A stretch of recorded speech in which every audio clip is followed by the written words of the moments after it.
Bonjour à toutes et à tous. Je vous laisse tranquillement vous installer pour ce deuxième webinaire sur les grandes pathologies en cardiologie. Je vais encore attendre juste quelques instants avant de me présenter. N'hésitez pas à me dire dans la boîte de conversation si vous me voyez bien et si vous m'entendez bien. Euh, pour vérifier que tout est OK.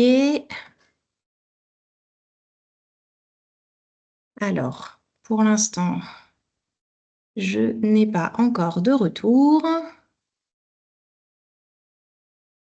Ah, parfait. Génial. Bon, très bien. Alors, je me présente. Je suis Emmanuelle Tessier. Je suis médecin urgentiste au centre hospitalier Annecy-Genevois à 60% et je suis également un des médecins coordinateurs du DAC 74 à 40%.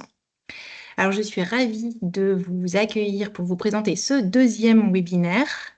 Aujourd'hui, on parle d'insuffisance cardiaque et de fibrillation auriculaire. Alors, pourquoi ces deux sujets?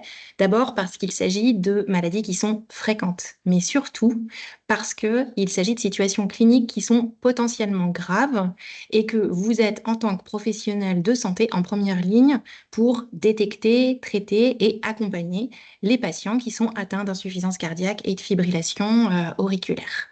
Alors, je vais déjà vous partager, hop là, ma présentation.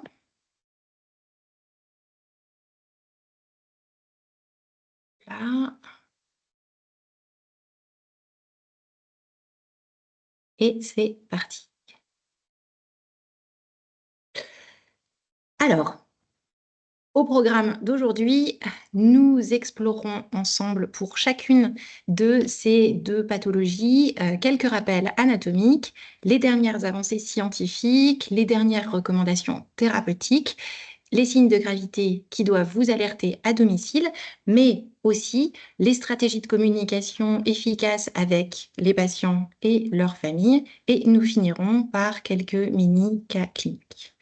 Alors, avant de plonger au cœur de notre premier sujet, je vais, comme je l'ai fait pour ma présentation précédente, vous faire un petit rappel sur des notions essentielles d'anatomie.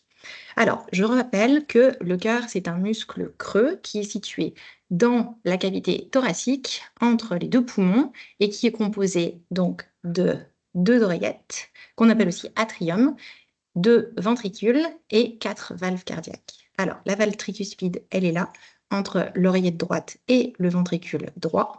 La valve mitrale, ici, entre l'oreillette gauche et le ventricule gauche.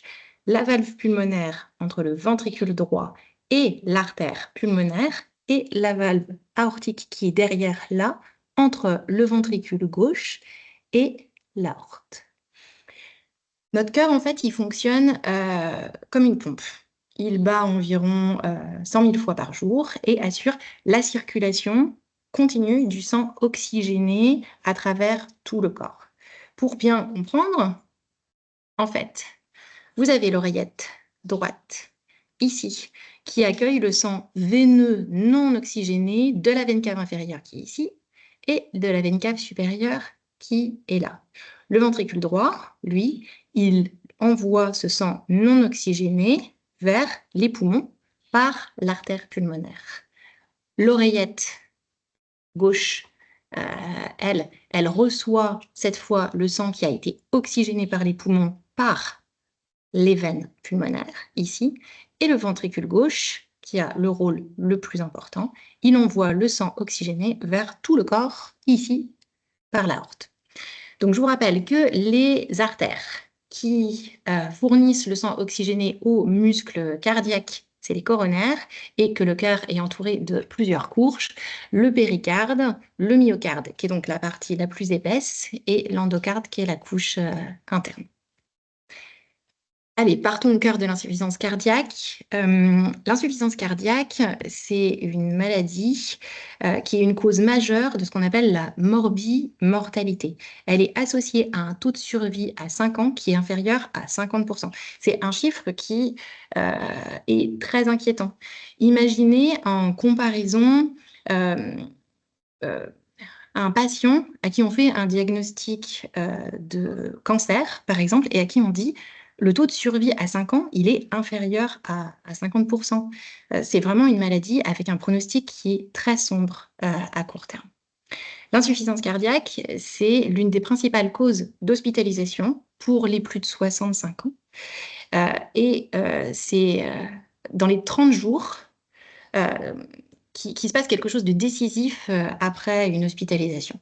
Pourquoi? Parce qu'un patient sur 4 qui a été hospitalisé pour un tableau de décompensation cardiaque, il sera réhospitalisé et le risque de décès, ici, il est 2 fois plus important après une hospitalisation pour une décompensation cardiaque. Donc, en tant que professionnel de santé, pour vos patients atteints d'insuffisance cardiaque, vous avez un objectif qui est vraiment clair.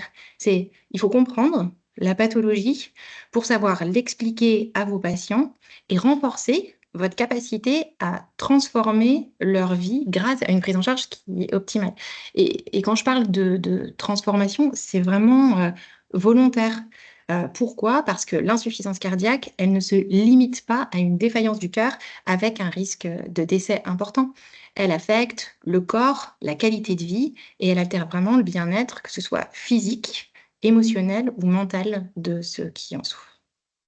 Je vais vous raconter très rapidement l'histoire triste de Léon, un patient qu'on a pris en charge aux urgences. Alors Léon, c'était un homme de 85 ans qui vivait seul à domicile, assez isolé, relativement autonome mais quand même fragile. Il a été pris en charge aux urgences pour un tableau de décompensation cardiaque avec des besoins importants initialement en oxygène. On a mis en place, nous, les thérapeutiques dont je parlerai tout à l'heure. On l'a stabilisé, on l'a sevré en oxygène. Normalement, Léon, il aurait dû aller en cardiologie pour un bilan complet et rester en hospitalisation quelques jours. Pas de place en cardiologie et pas de place en cardiogériatrie à Rumilly, donc qui est resté aux urgences pendant 2 jours. Léon, au bout de 2 jours, il a décidé de rentrer à la maison. On lui a proposé un passage infirmier tous les jours et une aide pour le ménage et les courses 1 fois par semaine et les consignes de réévaluation rapide par le médecin traitant, c'est-à-dire dans la semaine. En fait, quand il est rentré à la maison, Léon, il a tout de suite ressenti qu'il avait des effets indésirables très importants des thérapeutiques qu'on avait mis en place pour gérer ce tableau de décompensation cardiaque, qui étaient les diurétiques. Il urinait très souvent, il était déshydraté, et donc il a arrêté de lui-même son traitement et il a refusé le passage infirmier après seulement le premier passage. Léon, il a été réhospitalisé très très vite à J6 pour un tableau de décompensation cardiaque grave cette fois et qui avait déclenché une chute à domicile. Le diagnostic qu'on a fait à son arrivée, c'est que, il était dans une situation cardiaque extrêmement grave et il avait une fracture du col du fémur qui n'a pas pu être opérée devant l'instabilité de son cœur.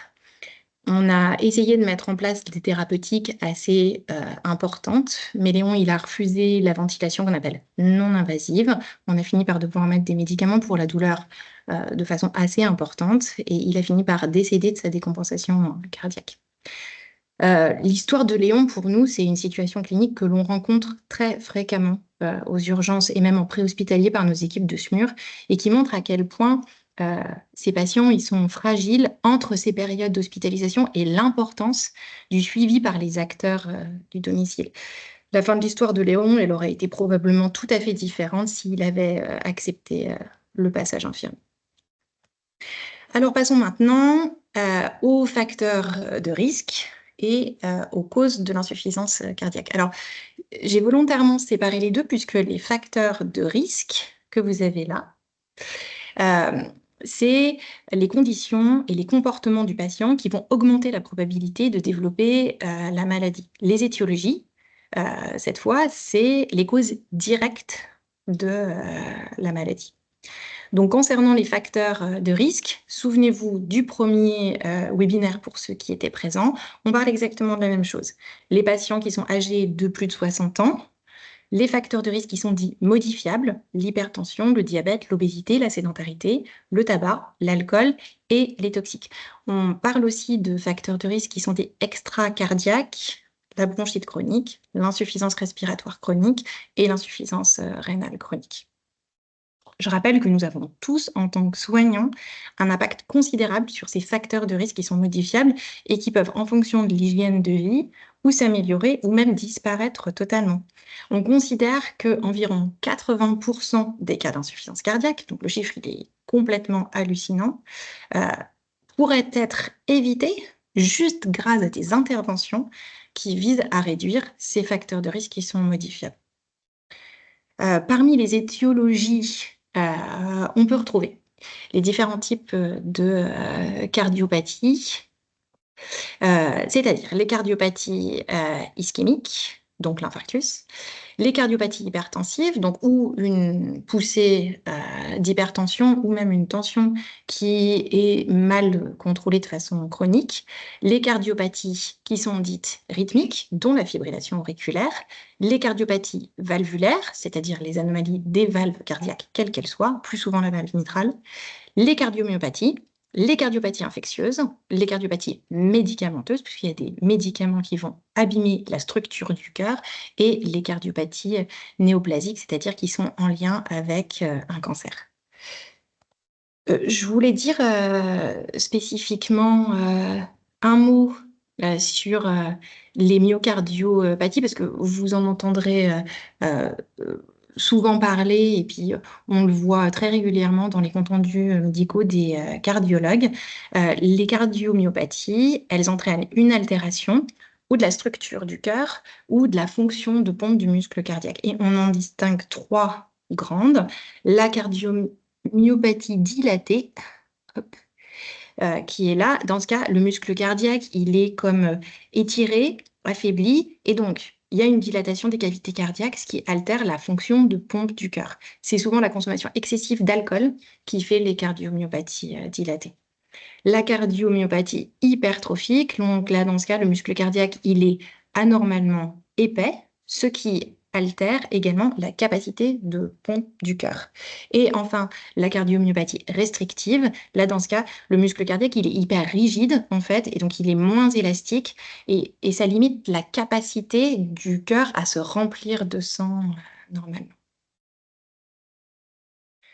Alors, on va parler maintenant des grands symptômes de l'insuffisance cardiaque. Alors, on parle des signes d'alerte qui sont dits EPOF. EPOF, pourquoi? Pour essoufflement, prise de poids, œdème et fatigue. Alors, si ces symptômes, ils existent et qu'ils s'aggravent, ou qu'ils apparaissent, bien sûr, une évaluation médicale, elle est absolument nécessaire. Alors, comment on explique dans l'insuffisance cardiaque on ait ces signes-là qui apparaissent? Alors, c'est extrêmement simple. La défaillance de la pompe cardiaque, elle entraîne une augmentation de la pression dans les capillaires en amont du cœur. Et en amont du cœur, qu'est-ce qu'il y a? C'est les capillaires pulmonaires. Et l'augmentation de la pression dans ces capillaires, ça entraîne le passage de l'eau, des vaisseaux, jusqu'à, du coup, les alvéoles pulmonaires. Et donc, ça explique la difficulté respiratoire et voire l'œdème aigu du poumon dans les cas les plus graves. Plus en amont encore, l'augmentation de pression dans les vaisseaux des membres inférieurs, qu'est-ce que ça fait? Du coup, ça fait passer l'eau des vaisseaux dans les tissus, ce qui explique du coup les œdèmes. Et ce phénomène, il est aggravé par la baisse du débit cardiaque au niveau rénal, et donc ça compromet la fonction du rein d'éliminer l'eau et le sel. Et donc la rétention d'eau et de sel, automatiquement, elle va aggraver les œdèmes et la prise de poids. L'osthénie, c'est très facile à expliquer, la baisse du débit cardiaque et la baisse de la tension artérielle. Alors, souvenez-vous que spécifiquement concernant l'essoufflement, vous allez rencontrer à domicile plusieurs types d'essoufflement. L'essoufflement à l'effort, qui est potentiellement le moins grave, parce qu'il n'est pas permanent. L'essoufflement au repos, L'orthopnée, alors l'orthopnée, c'est plus spécifique de l'insuffisance cardiaque, puisqu'on peut très bien avoir un essoufflement à l'effort pour une autre pathologie que le cœur. Et donc l'orthopnée, c'est quoi? C'est une difficulté respiratoire qui est en position allongée, donc plus souvent la nuit, et qui oblige le patient à dormir la tête surélevée en rajoutant plusieurs oreillers, voire en position demi-assise, voire assise complètement. Elle est liée au fait que, comme on est en position allongée, il y a une redistribution des volumes de sang dans la cage thoracique et donc une augmentation de pression dans la circulation pulmonaire et plus de risques de passage d'eau dans les alvéoles. On parle aussi de deux choses, la dyspnée paroxystique nocturne. Peut-être que vous avez jamais entendu parler de ça, mais c'est un signe très spécifique de la décompensation cardiaque. C'est une difficulté respiratoire qui réveille vraiment le patient au cours de la nuit. Elle est hyper intense et elle oblige le patient qui n'arrive pas à retrouver son air à se lever. Souvent, il tourne autour du lit un peu inquiet et il essaye de reprendre son souffle de cette façon-là. C'est vraiment le début de l'œdème aigu du poumon. Et on parle aussi d'asthme cardiaque qui se manifeste par une toux nocturne un peu quinteuse et que souvent les professionnels confondent avec des problèmes qui sont dits pulmonaires, mais en fait qui doivent orienter vers une décompensation cardiaque. Alors, la difficulté respiratoire, elle présente 4 stades. Et on parle de la classification NYHA qu'on retrouve dans tous les comptes rendus des cardiologues. Au stade 1 de la classification NYHA, quasiment pas de décompensation aiguë et il n'y a pas de limitation dans l'activité physique. Au stade 2, on a des décompensations aiguës qui apparaissent et la difficulté respiratoire, elle existe pour des efforts qu'on dit importants, c'est-à-dire courir ou monter les escaliers, par exemple. Le stade 3, c'est encore un niveau de débit cardiaque qui est réduit. Et donc là, on a plus de décompensation. Et la difficulté respiratoire, elle existe pour les efforts modérés. Donc parfois juste en faisant le ménage ou juste en parlant. Le stade 4, c'est encore un niveau supérieur. C'est une évolution très grave de la maladie. Et là, on a une difficulté respiratoire tout le temps, même allongé dans son lit toute la journée. C'est souvent des patients qui sont GIR1 à cause de la décompensation cardiaque. Donc, plus on avance ici dans la classification NYHA, et plus la capacité du cœur à éjecter le sang oxygéné vers les organes se réduit. Et cette capacité du cœur, elle est évaluée au travers de ce qu'on appelle la FEVG. C'est la fraction d'éjection du ventricule gauche. Donc la capacité du cœur à éjecter correctement une grande quantité de sang oxygéné. Cette FEVG, elle est évaluée par la réalisation d'une échographie cardiaque, donc par le cardiologue et parfois par l'urgentiste quand il sait faire de l'écho-cœur, et elle permet vraiment de voir complètement et surveiller la progression de la maladie. Pour que vous compreniez bien, une FEVG normale, elle est toujours supérieure à 50%. Une FEVG catastrophique où on est plutôt autour d'ici en stadification en YHA, c'est plutôt une FEVG autour de 25%. En cas de décompensation cardiaque aiguë, on retrouve donc les signes d'alerte EPOF dont je viens de parler. Et au niveau médical, qu'est-ce que moi je vais retrouver quand j'évalue mes patients? C'est ce qu'on appelle les signes de cœur droit. Alors les signes de cœur droit, c'est la turgescence jugulaire, c'est-à-dire un gonflement de la jugulaire au niveau du cou, spontané, même sans rien faire, et un reflux hépato-jugulaire, c'est-à-dire que le médecin appuie sur le foie, ce qui fait remonter du sang dans la jugulaire qui devient plus encore gonflé. Et puis, je vais retrouver aussi des signes de cœur gauche, c'est-à-dire des crépitants pulmonaires. Au stéthoscope, on entend comme des pas dans la neige et qui sont plus ou moins importants en fonction de la décompensation. Vous avez ici une image classique de radio pulmonaire en cas de surcharge cardiaque et de décompensation cardiaque. Alors, on va passer aux thérapeutiques qui peuvent être proposées dans l'insuffisance cardiaque et qui font partie, bien sûr, d'une prise en charge multidisciplinaire. On ne peut pas parler que des thérapeutiques seules. Je rappelle juste pour que vous compreniez pourquoi on utilise certains médicaments, les mécanismes de compensation que nous, on met en place dans des situations d'insuffisance cardiaque pour essayer de compenser le phénomène. La première des choses, c'est une augmentation de la fréquence cardiaque qui a pour conséquence indirectement de fatiguer le muscle. Si on est tachycarde, on va fatiguer beaucoup plus rapidement le muscle cardiaque.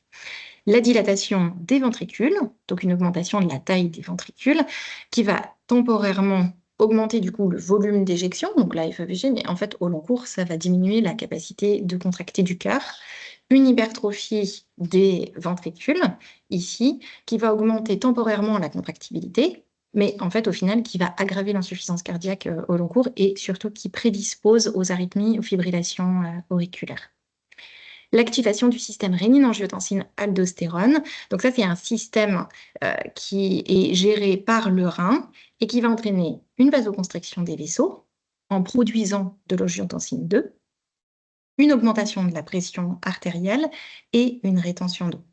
Et au niveau cérébral, on va activer le système nerveux sympathique qui va être à l'origine exactement de la même chose. Ce qu'on veut, c'est faire augmenter la tension pour pouvoir faire en sorte que le débit cardiaque il augmente. Donc ce système nerveux sympathique, il va entraîner une vasoconstriction, une augmentation de la tension et donc une augmentation de la contractibilité du cœur. Au final, au long cours, tous ces mécanismes compensatoires, ils vont aggraver la capacité du cœur à pomper. Donc les traitements, ils sont vraiment là pour diminuer tous ces mécanismes compensatoires. Alors, les nouvelles recommandations de prise en charge de l'insuffisance cardiaque, elles ont été émises par la Société européenne de cardiologie en 2021 et en plus, elles ont été réévaluées en 2023. Donc, qu'est-ce qu'elles disent? Elles disent que la prise en charge thérapeutique, elle est là pour 1. Baisser la mortalité et augmenter la survie. Et on parle de 5 médicaments principaux. Alors, le premier, c'est les inhibiteurs de l'enzyme de conversion. On en a déjà parlé dans le premier webinaire. C'est tout à fait simple. L'angiotensine 2, elle fait, je viens de vous l'expliquer, la vasoconstriction, l'augmentation de la pression artérielle, la rétention d'eau. Donc, ce qu'on essaye de faire, c'est empêcher son action. Et donc, on va inhiber pour ces médicaments l'enzyme qui transforme l'angiotensine 1 en angiotensine 2. Donc, grâce à ces inhibiteurs de l'enzyme, plus d'angiotensine 2, donc ça veut dire vasodilatation, diminution de la pression artérielle et donc réduction de la charge de travail du cœur.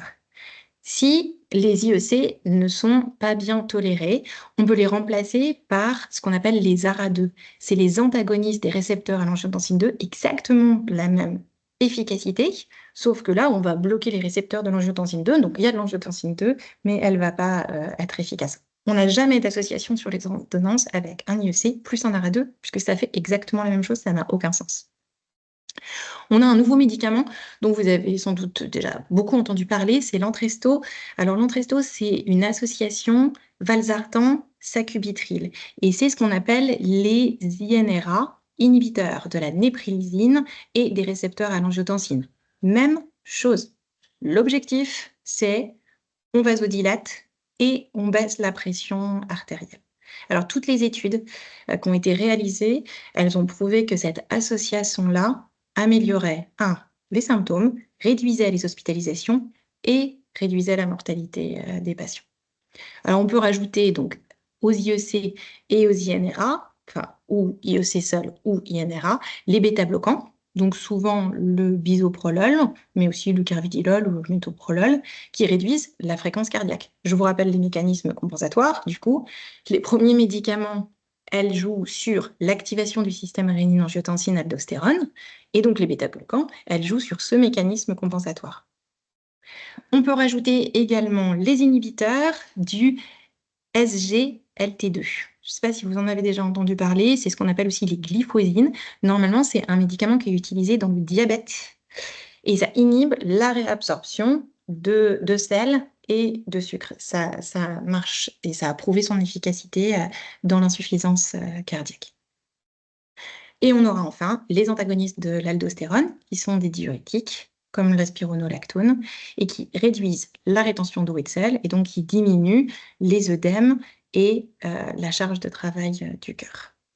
Alors, dans les épisodes de décompensation aiguë et même parfois à petite dose en chronique, on utilisera ce qu'on appelle les diurétiques de Lens, qui sont les diurétiques les plus efficaces, comme le furosémide, et qui va aider à éliminer l'eau de façon plus importante et donc réduire les symptômes d'œdème et ce qu'on appelle la congestion pulmonaire. Le travail sur la diminution de la congestion pulmonaire, c'est vraiment ce qui va sauver les patients en situation aiguë. Je vous en dis deux mots, mais juste pour que vous en ayez entendu parler, on pourra aussi proposer aux patients un défibrillateur automatique implantable, une thérapie de resynchronisation cardiaque. Ça, c'est quand le cœur pompe mal parce que les deux ventricules, le ventricule droit et le ventricule gauche, ne sont pas synchronisés. Donc ça, c'est une thérapie de resynchronisation qui permet de rétablir un bon débit cardiaque. Mais on peut aussi aller jusqu'aux assistances ventriculaires, qui sont des dispositifs mécaniques et qui aide le cœur gauche à pomper en attendant une transplantation cardiaque. Et puis bien sûr la transplantation cardiaque, qui est l'option ultime pour les patients atteints d'insuffisance cardiaque terminale et qui sont réfractaires à tous les autres traitements. Alors en gros, ce qu'il faut retenir pour faire simple de ces dernières recommandations, c'est que les 5 médicaments dont je vous ai parlé, ils sont recommandés chez tous les patients en première ligne, parce que vraiment, ils sont associés à une baisse de la mortalité, toute cause, et une baisse des hospitalisations, et tout de suite. Contrairement à 2016, où en fait on mettait en place une espèce d'escalade thérapeutique, on mettait en place par exemple une bithérapie, on refaisait une échographie à 3 mois, on regardait la FEVG, on voyait que c'était pas terrible, on rajoutait un nouveau médicament. Non, les nouvelles recommandations aujourd'hui, elles disent on débute tout ensemble à toute petite dose et après on titre progressivement pour augmenter certains médicaments par rapport aux autres en fonction de leur efficacité et puis bien sûr des antécédents personnels du patient.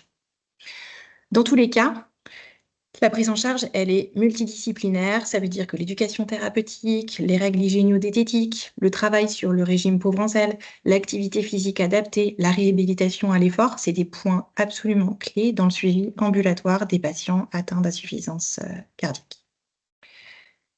Alors, on fait un petit point sur l'évolution grave de l'insuffisance cardiaque et les signes de gravité qu'il faut savoir identifier à domicile et notamment les signes de d'œdème aigu du poumon.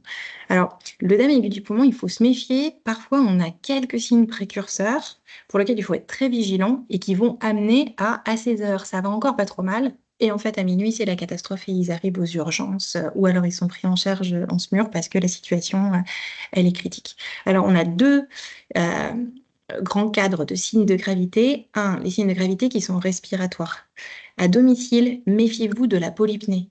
Une fréquence respiratoire qui est supérieure à 25, même si tout le reste, ça va, c'est un critère de gravité important. Chez nous, les infirmières d'accueil, elles peuvent dans certains cas, juste sur une polypnée, par exemple à 40, mettre un patient dans notre salle d'urgence vitale alors que les besoins en oxygène, ils sont pour l'instant pas du tout nécessaires. C'est des patients qui n'ont pas besoin d'oxygène, mais on sait qu'ils vont décompenser très très vite.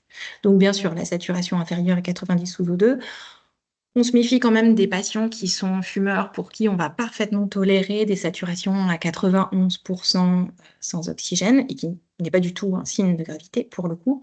Et puis la mise en jeu des muscles respiratoires accessoires, c'est-à-dire le tirage susternal ici, le tirage intercostal et puis ce qu'on appelle la respiration abdominale paradoxale, c'est vraiment des patients, ils respirent plus avec leurs muscles respiratoires classiques, ou en tout cas ils sont épuisés, et donc ils respirent avec le ventre.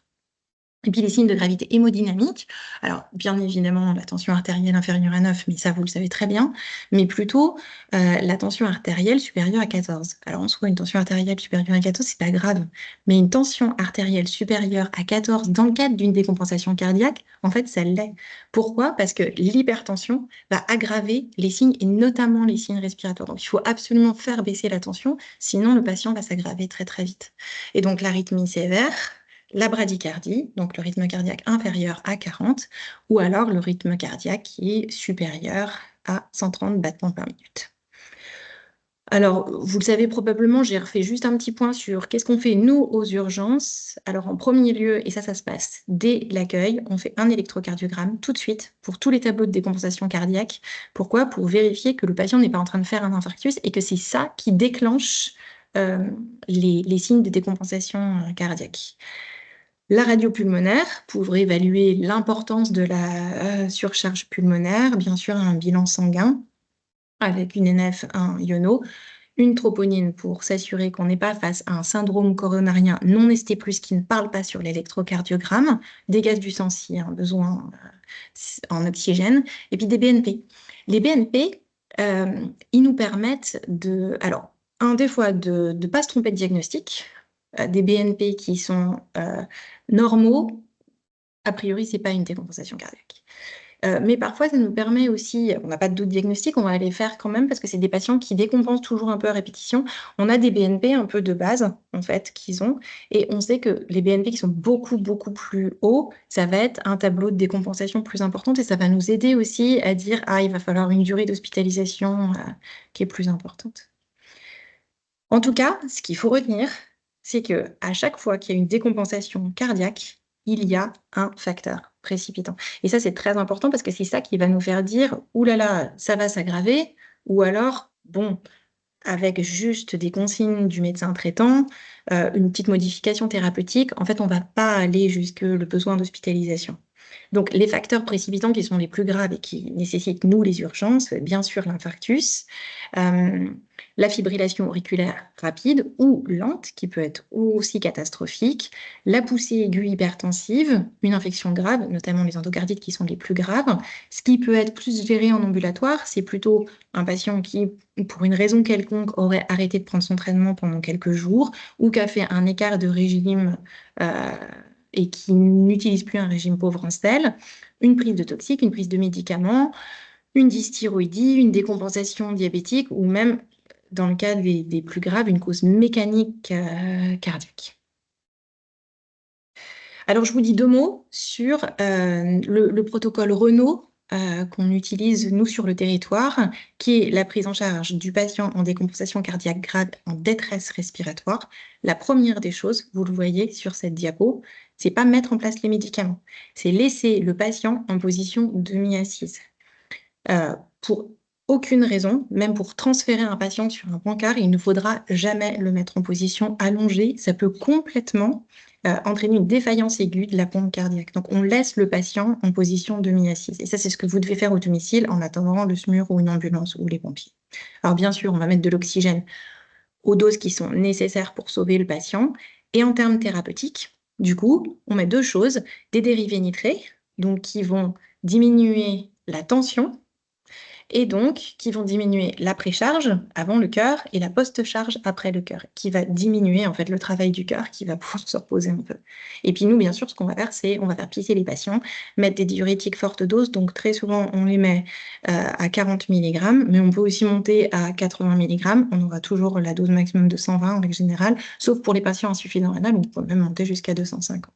Et puis dans les cas les plus graves, on utilise la VNI, donc ça c'est de la ventilation non invasive, et c'est un système de masque qui pousse une pression positive au niveau pulmonaire et qui diminue la surcharge pulmonaire.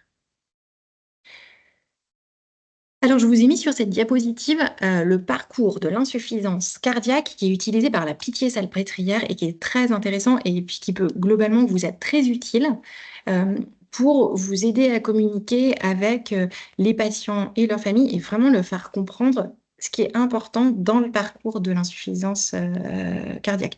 Elle est associée à un livret complet qu'on peut trouver sur Internet et qui est vraiment très riche, que je vous conseille d'aller voir. Elle résume en gros tout le parcours, alors les signes de décompensation, mais pas que, les bilans biologiques qui sont faits, comment on instaure le traitement, le suivi, l'hygiène de vie bien sûr, et puis elle parle notamment du PRADO, donc il y a un programme d'aide au retour à domicile et qui permet de solliciter dans l'urgence, au retour à domicile, l'infirmière, le médecin traitant et le cardiologue, avec toujours le même objectif de diminuer une nouvelle décompensation et une nouvelle hospitalisation. Voilà, j'ai fini pour l'insuffisance cardiaque. On va passer de façon beaucoup plus rapide sur la fibrillation auriculaire parce que c'est beaucoup plus simple. La fibrillation auriculaire, qu'est-ce que c'est? C'est un trouble du rythme qui est dit supraventriculaire. Ça veut dire que ça se passe au niveau des oreillettes.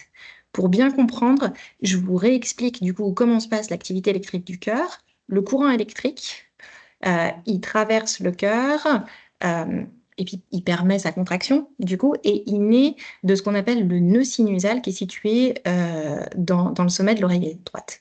À partir de ce nœud, qui dépolarise, le courant électrique il va se propager un peu comme une tache d'huile dans le muscle cardiaque et il permet la contraction des oreillettes et la contraction des deux ventricules. La fibrillation auriculaire, c'est une activité complètement anarchique électrique, et donc une activité anarchique et rapide des oreillettes qui fait qu'elles se contractent de façon complètement désorganisée et inefficace, et donc une contraction rapide, irrégulière et inefficace des ventricules, et notamment du ventricule gauche, avec une conséquence sur le débit cardiaque. Alors, les facteurs de risque de la fibrillation auriculaire, oh, c'est toujours la même chose. Les antécédents familiaux, l'âge, la situation psychosociale défavorisée, et ça, il faut en tenir compte. Enfin, juste avec ce facteur de risque-là, c'est un facteur de risque de présenter une fibrillation auriculaire.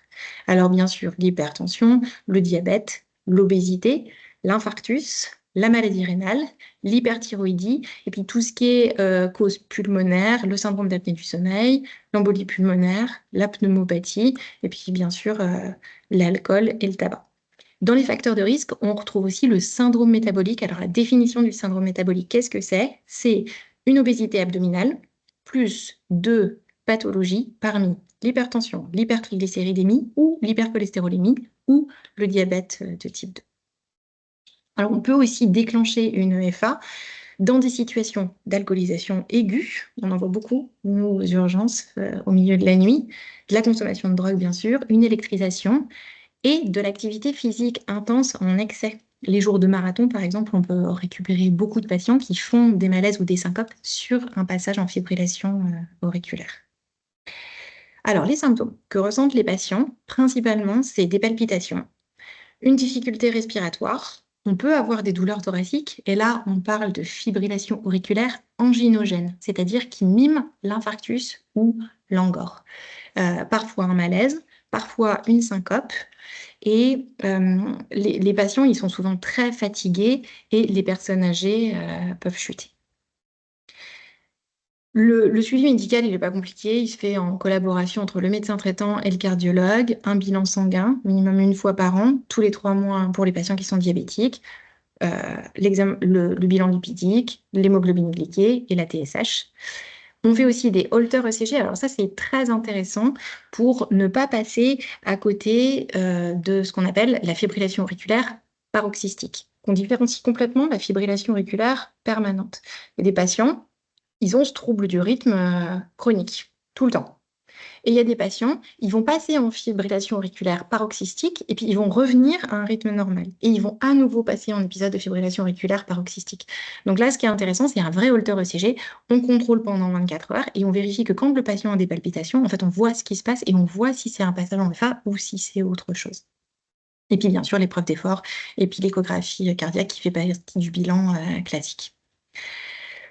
Alors, l'AFA, elle peut être à l'origine de 2 complications principales et qui expliquent comment on va la traiter. La première, c'est le risque d'AVC.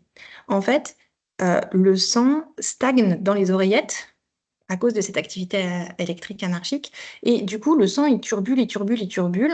Les facteurs de la coagulation, ils sont là et ils peuvent former un caillot. Le caillot, il est envoyé dans le ventricule gauche et finalement, lorsque le ventricule gauche fait son travail d'éjection, le caillot, il part dans la circulation, il passe par les carotides et il vient boucher une artère cérébrale.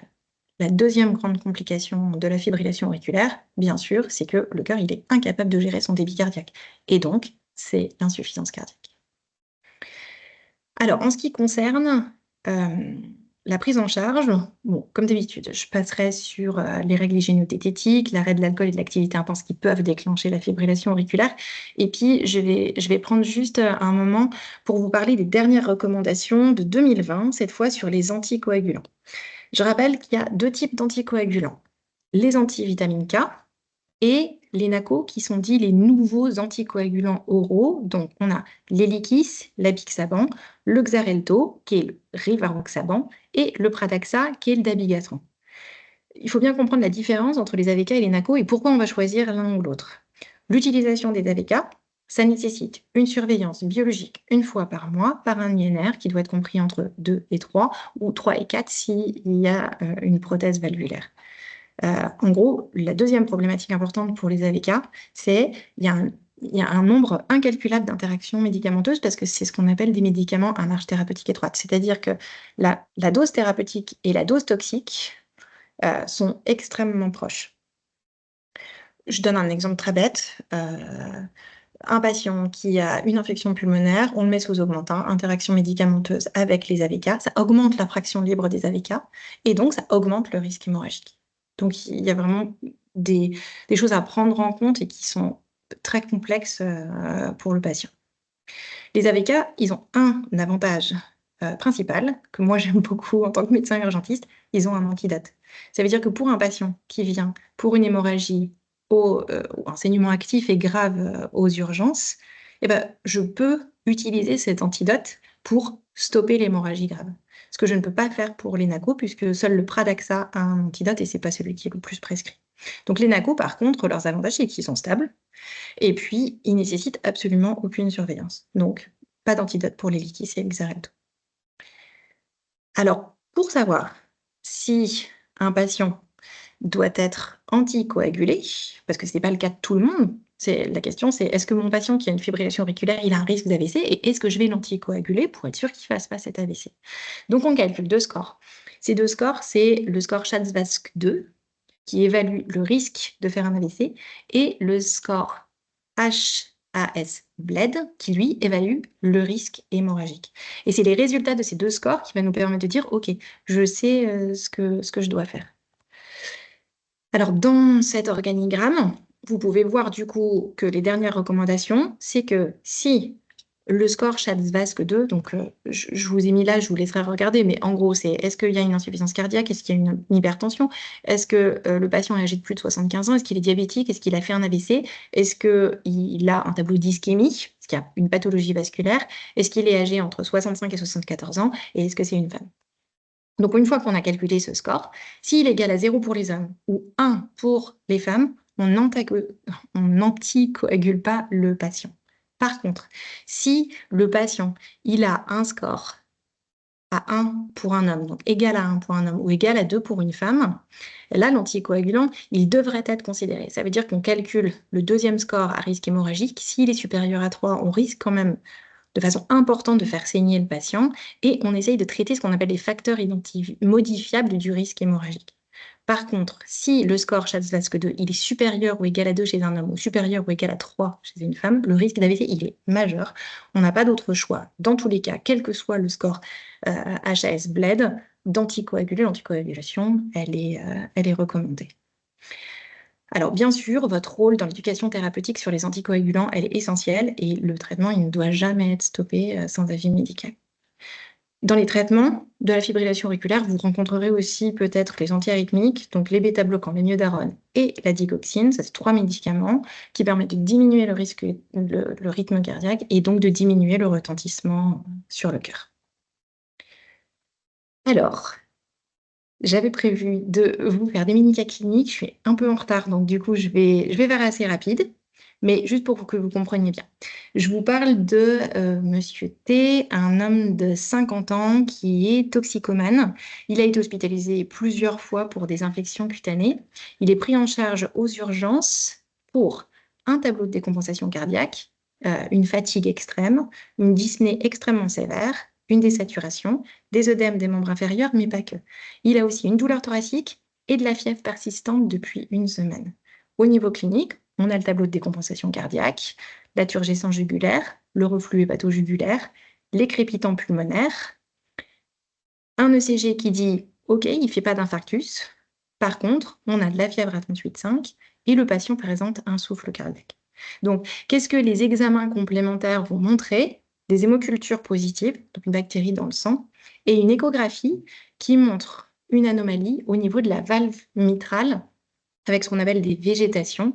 Et donc, le diagnostic de Monsieur T, c'est une décompensation cardiaque qui est secondaire à une endocardite infectieuse, dont le facteur de risque, c'est la toxicomanie. Les thérapeutiques à mettre en place, c'est l'antibiothérapie IV, prolongée à forte dose, potentiellement un remplacement de la valve en fonction de ce que dira le chirurgien cardiaque, et puis bien sûr des diurétiques intraveineux à forte dose également.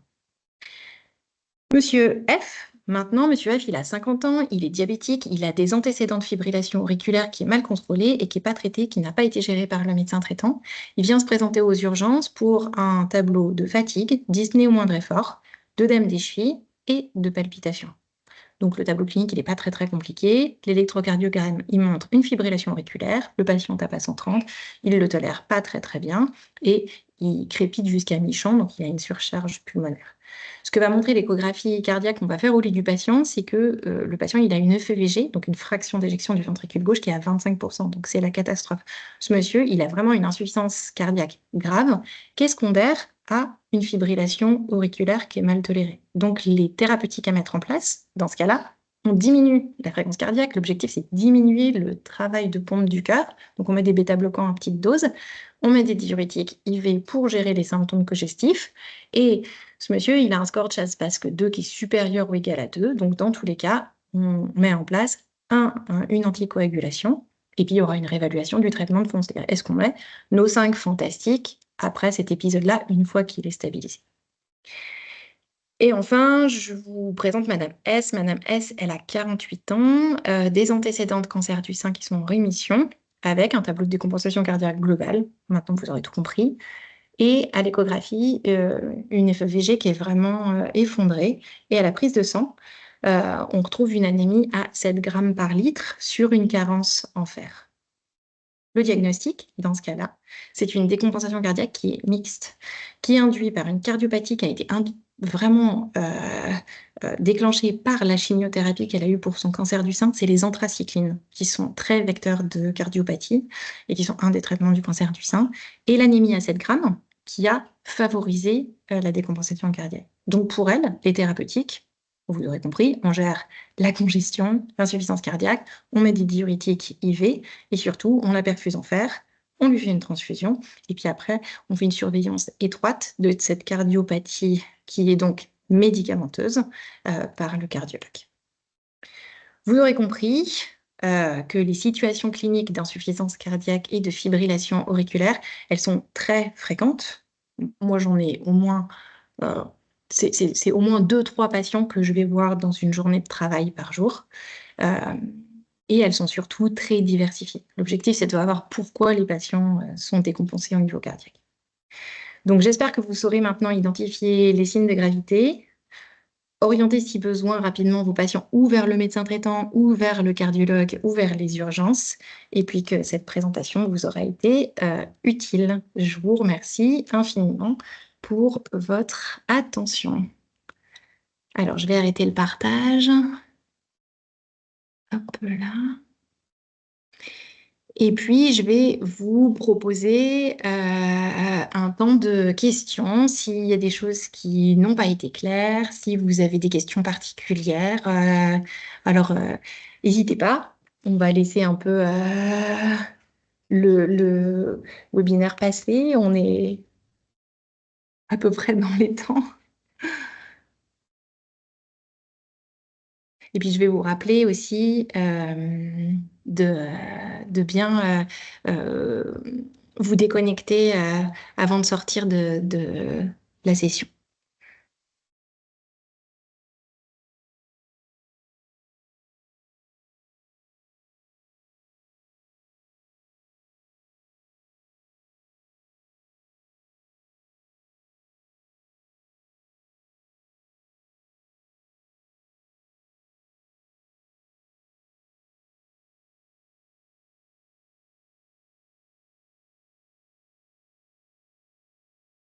Bon, en tout cas, j'espère que la présentation a été claire et que ça vous a été utile et que ça vous paraît plus simple.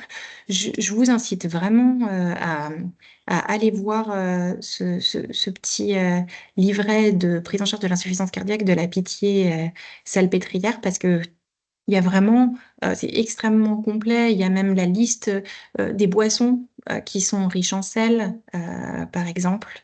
Et donc, très, très, très intéressant de pouvoir leur dire où aller chercher cette information pour que ce soit beaucoup plus clair pour eux, rien que sur des choses très simple de règles hygiéno-diététiques. Alors, pourquoi en cas d'insuffisance cardiaque, les patients sont-ils dénutris? Alors, c'est vrai que quand les patients euh, ont des tableaux d'insuffisance cardiaque qui sont terminales, ils sont souvent complètement cachectiques avec une fonte musculaire qui est très importante. Alors pourquoi? C'est pour plusieurs choses. Un, ils ont une perte d'appétit qui est en lien avec la fatigue, la difficulté respiratoire et puis la baisse de la qualité de vie. Vraiment, c'est des patients qui sont très altérés, qui sont souvent déprimés, qui n'ont pas particulièrement envie de manger beaucoup. Euh, mais pas que. Il y a aussi le déconditionnement physique qui fait la dénutrition. Et puis, pas que. Il y a aussi des troubles digestifs qui sont en lien avec le bas débit cardiaque. C'est-à-dire que comme le cœur pompe mal, les artères du ventre, elles sont mal perfusées. Et donc, il y a ce qu'on appelle une hypoperfusion au niveau des artères mésentériques et des artères hépatiques. Et donc, automatiquement, il y a une vraie malnutrition malabsorption qui se met en place.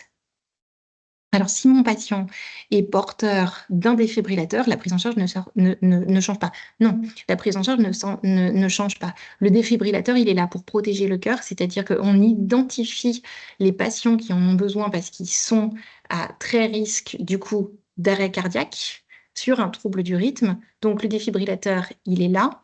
Et donc, il va juste protéger le cœur au cas où s'il y a une fibrillation ventriculaire, cette fois, ou voire un arrêt. Il va faire son travail. Mais pour autant, les médicaments qu'on doit mettre en place à côté et qui vont du coup gérer tous les mécanismes compensatoires dont on a parlé, on va les mettre en place. Alors, sur ces cinq classes, il y a des classes parfois que vous n'allez pas retrouver sur les ordonnances, mais parce que juste le patient est contre-indiqué en fonction des effets indésirables des médicaments. Donc, quand je dis on met les cinq ensemble, quoi qu'il arrive, non, ça dépend aussi des contre-indications du patient. Combien de temps un patient en activité peut-il faire du sport et lequel? Alors ça, impossible de répondre, ça dépend des autres antécédents du patient. C'est-à-dire, un patient qui est à un stade NYHA 1, mais il peut faire du sport autant qu'il veut. Il peut aller faire une randonnée de 4 heures s'il a envie, tant qu'il n'a pas de dyspnée, que l'insuffisance cardiaque, elle est gérée à un stade peu élevé et que sa fraction d'éjection, elle est bonne, bah, il n'y a pas de problème.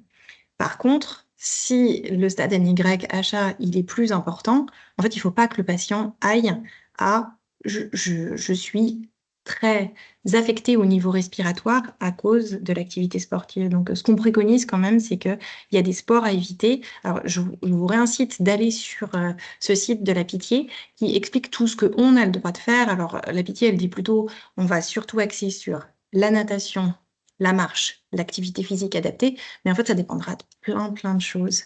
Ça dépendra de l'âge, des antécédents, de la FEVG, et puis voilà, du contexte autour de la capacité du sport à faire le patient, et à ce qu'il aime surtout.